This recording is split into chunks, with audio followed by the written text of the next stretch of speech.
May parusa daw sa mga senador na nag-walk out. Lagot kayong minority. O ito, panoorin po natin ang paliwanag po ng isang magaling na abogado tungkol po dyan. May batas ba tungkol sa mga pa-walk out na yan? Ito, ang video. Ano ako, pwede ba sila makumpel bumalik? Yes, for purposes of quorum. Supported yan, ha? Ng rules of the Senate. Exactly, attorney. Yun nga ayaw Sergeant nila. at Arms, pwede. Quorum eh. In fact, I will go further, ha? Kung ginagamit mo palagi yon, para sa akin, disorderly conduct yun, ha? Yes. Lak- Pwede ka dalhin sa ethics sa committee. Pwede No. na nilang gawin ng gawin yan. Halimbawa, mabaliktad. Yung makuha ulit nila yung leadership. So yung minority na bago, pwede mag-walk out na lang na mag-walk out pag may mga hindi sila na pagkakaintindihan. Hindi maganda tingnan. Diba? Pero lalo na yan, pag malicious, ha? Halimbawa, ayaw mo na ng quorum, gusto na nulabas. Doon lang kayo. Doon lang kayo sa hallway. Until mabigyan ang gusto nyo. Mapagbigyan ang gusto nyo. Wala na. Lang isang senador na hindi kinaya yung debate, basta na lang magsipag-walk out. Eh siyempre pwedeng mangyari yan sa susunod. Pwedeng gayahin yan ng majority ngayon kung merong mga hindi sila magustuhan. Eh dapat, itong mga senador na may pa-walk out pang nalalaman, dapat talagang masampulan. Grabe naman, hindi naman siguro binuto sila dyan para mag-walk out. Hindi naman siguro pinapasahuran sila ng taong bayan para lang mag-walk out. Normal sa isang senador na magkaroon ng debate dyan sa Senado, gumawa ng batas. Eh napanood naman natin live dyan sa Senado. Sila pa yung nagsisigaw-sigaw, tumaas yung boses, galit-galitan, sabay walk out. Ang tanong ngayon, sasampahan ba ng ethics complaint itong mga minority senator na pa walk out pang nalalaman dyan sa Senado? Malamang hindi gagawin din ng majority yan. Hindi naman ganun ang majority. Okay na yan na sila'y pinagtatawanan ng taumbayan matapos mag-walk out na itong nakaraan.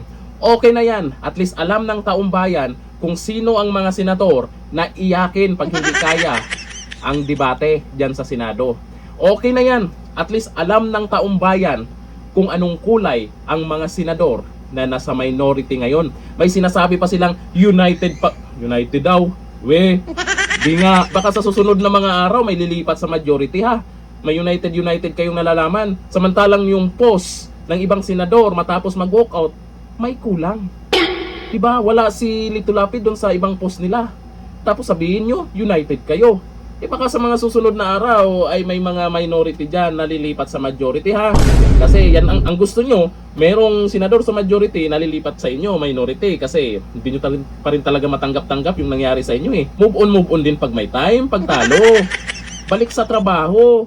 Tingnan nyo, hindi nyo na nagagawa yung trabaho nyo dahil masama pa rin ang loob nyo. At baka naman may kinakatakutan kayo.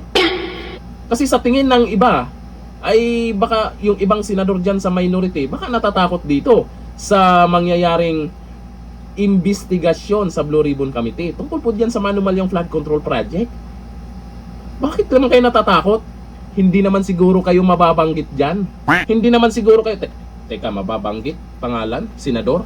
Naku, abangan natin yan pag pinatawag na yung 18X pa rin. O, ayon po dito sa mga nagkomento tungkol po dyan sa sinasabing may parusa di umano ang may nag-walk out na mga minority senator.